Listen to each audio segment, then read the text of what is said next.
every country is going to have to come up with their own solution. Every country basically has three paths to choose from. Number one, you kind of glom on to a country where this isn't a big deal. So in the case of Mexico, you obviously partner with the United States.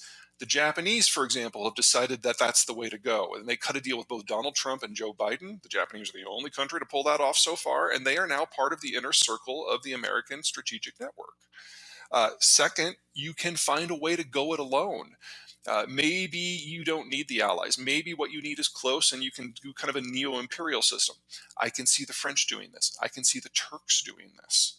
Option three is you just figure out how to go without. Okay, Peter, so why do you pick, it's a bit like that part of the decline and fall of the Roman Empire, why do you pick sort of 1980 to 2015 as this golden era that's now gone forever? Well, by the time we got past 1983 and the last real nuclear scare with the Soviets, relationships were steadily warming until the Cold War ended, in which case Russia was at least temporarily invited into the family of nations. So the structure of globalization was able to spread to the entire population of the world. At the same time, we were in this hanging moment demographically, where we knew that birth rates had been dropping for decades. And that meant in a lot of the advanced world, we were rapidly running out of children. But we still had all kinds of adults that had not yet aged into retirement. So we had this massive block of workers and consumers that were driving every part of the economy that we would ever want to be driven. It wasn't sustainable because there were no children. But for about 35 years, we were in this glorious moment where all things were possible, where there's plenty of finance, where there were no security risks, and where anyone who wanted to play a part in the international trading system could, and it was backed up by just these massive waves of workers and consumers. It was perfect. It was temporary. That's so interesting, that's almost a sort of end of history moment, isn't it? The idea that we've kind of cracked it, we've kind of cracked liberal democracy, we've kind of cracked capitalism, late capitalism, which has a bit of a conscience about it, and therefore everything in the garden is rosy, except it isn't. Yeah, it was fun while it lasted. So what has fundamentally changed? I mean, one definition of globalization is that money is taken from the poorest people in rich countries and given to the richest people in poor countries. The truth isn't quite that simplistic. I mean, I understand the position. The moving around and the spreading around is certainly the issue. So globalization encouraged every country who wanted to play, even if these were countries that could never have been economically successful on their own in a pre-globalized system. So as a rule, and again, oversimplification, if the British Empire thought you were worth conquering, you probably couldn't make a go of it on your own. And so you had all these countries that had been colonies that all of a sudden under the American-led globalization model could play and didn't have to worry about their security. And in that sort of environment, the countries with good geographies, your United States, your France's, your Britain's, faced competition from a quarter that they never had before. And since they didn't have to worry about security costs, all of a sudden they were the low-cost producer for a lot of manufactured goods. And so we saw an industrial hollowing out of the advanced economies writ large, going to some of the secondary ones that have had a really hard time of it before. I might add this includes Germany. In that sort of environment, whether or not the wealth was distributed was a political decision to be made by the countries on the receiving end of that. So in the case of Korea or Germany, we got relatively egalitarian societies. In the case of Indonesia and India, not so much. And so I'm cautioning you against conflating the overall globalized trends and then decisions that were made at the local level. There are interrelationships, but it's definitely not causal. I see that. What about China in all of this then? Because China is now the giant elephant in the room of all of this, which becomes the factory for the whole world. It develops a middle class to a certain extent of its own. But what you're saying is it doesn't lead to any balancing in this world of globalization. Well, let's look back at the Chinese history for a second. Here the Han ethnicity has been around for 3,500 years. But despite all that history, the Han Chinese have only been in charge of the bulk of the Chinese population for about 300 years. This is a place with a horrible geography, incredibly water poor in some parts, very rugged in others. And that means they've never been able to pull it together themselves. All of the Chinese empires of old, very few of them lasted more at their peak when we see all those maps in our books. In many cases, those maps only lasted for a few years, sometimes only for a few weeks before it all went to hell. And that's before you consider rampaging outsiders coming and wrecking the whole thing. So you only have about 300 years of unified Chinese history. Half of that is under the Mongols.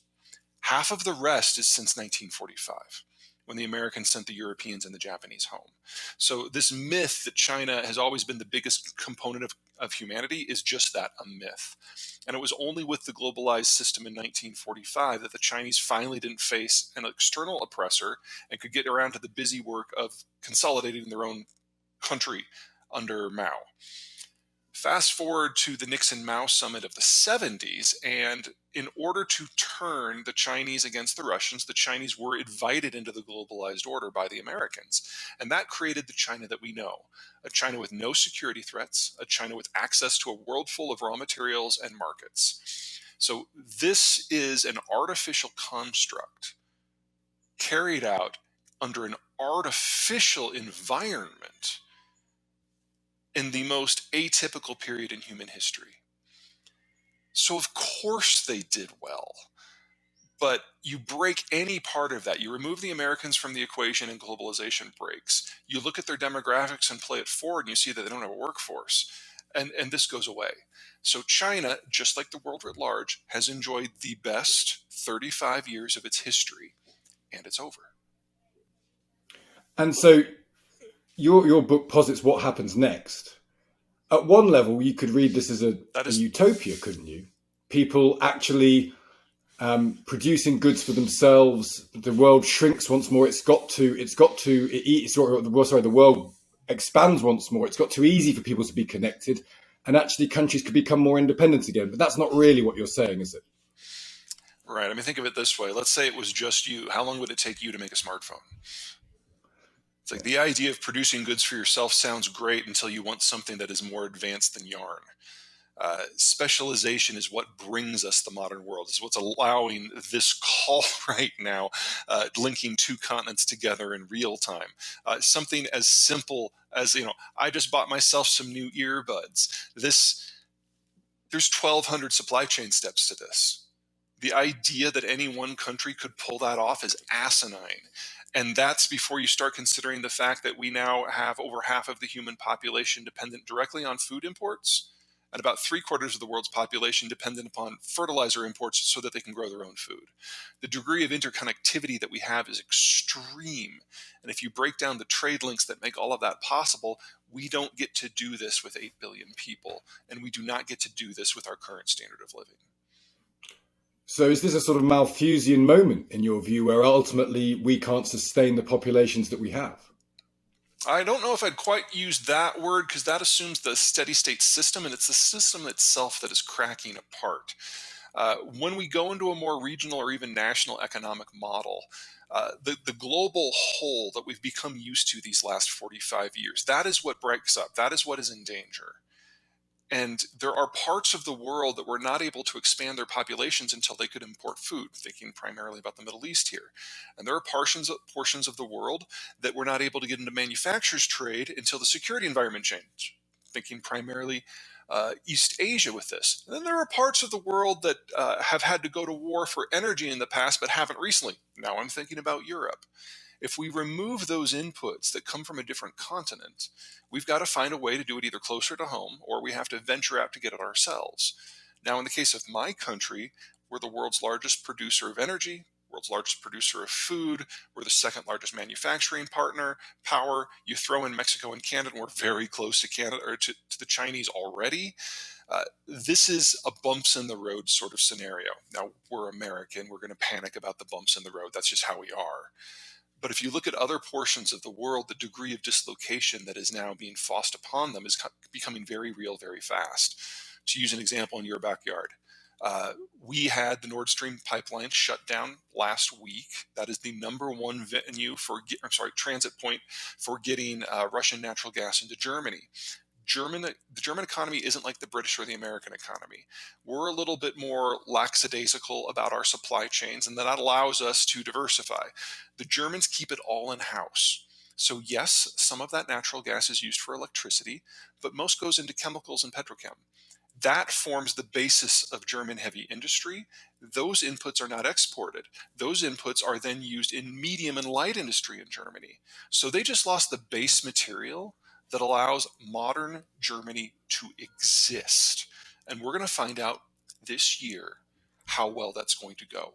And it doesn't look great because even if the Germans can get natural gas from somewhere else, it's going to cost 5 times as much. And that's still the end of the German model.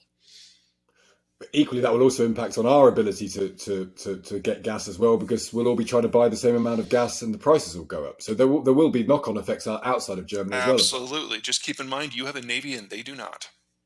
That matters. So what's the answer here then, Peter? Is there no answer? Is this just are you a doom and gloom merchant par excellence? Is there any solution to it in any of this? Well, I've been accused of being a purveyor of doom porn, so it's hard for me to really argue with that. But every country is going to have to come up with their own solution. Every country basically has 3 paths to choose from. Number one, you kind of glom on to a country where this isn't a big deal. So in the case of Mexico, you obviously partner with the United States. The Japanese, for example, have decided that that's the way to go. And they cut a deal with both Donald Trump and Joe Biden. The Japanese are the only country to pull that off so far, and they are now part of the inner circle of the American strategic network. Second, you can find a way to go it alone. Maybe you don't need the allies. Maybe what you need is close and you can do kind of a neo-imperial system. I can see the French doing this. I can see the Turks doing this. Option 3 is you just figure out how to go without. And that means a starkly lower standard of living and probably significant changes, not just to your economic system, but your political system. Britain undoubtedly is going to go for some combination of 1 and 2. If Britain had figured out how to handle Brexit by this point, they could now be having the conversation about what's next, but we are still honestly back at square 2 on the Brexit talks. Yeah.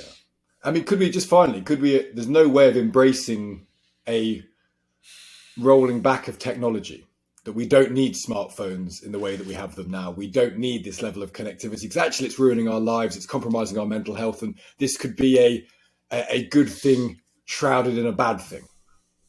Well, I think you and I are in broad agreement on that from a personal point of view. But I think if we're being honest with ourselves, the economic explosions that some of these technologies have generated is robust. And if you were to suddenly do without the technological revolution, the world writ large, or the countries where that was the decision, or the decision being forced upon them, would be in a significantly worse position in a number of economic sectors. Now, remember, while this can be really annoying in many ways, it does allow some productivity gains that are quite impressive. And if you do without that, that's fine, you can, but you're looking at starkly lower economic growth and probably at a minimum a mild depression as we adjust. And for a lot of the world, that is going to be their future. Something that we think of as ubiquitous now, semiconductors, are actually the process of a relatively complicated manufacturing system that require inputs from half a world away. There is not a country on the planet with a fab facility that has the materials necessary to produce everything locally. Now, the United States does better than most because the US broadly has access to the Western Hemisphere, but even we have some serious holes in that supply chain. So I can see a lot of semiconductors just going away for a while until this all shakes out. And from the point that a finished fab facility starts production to you getting the first intermediate products that can then be folded into other things, that's typically a year. So, what do you want to go analog? Is that your car? Is that passenger jets? Is that your personal communications? Is that your home appliances? I mean, we're going to have to make these decisions. Yeah. This is fascinating stuff, Peter. Thank you so much. We could talk for hours and hours about this because almost everything you say has 1,000 other implications that'd be worth exploring, but we won't have time to do that. It's a fascinating book, and it's great to speak to you. Thank you for joining us today. No problem. Try to stay cool over there.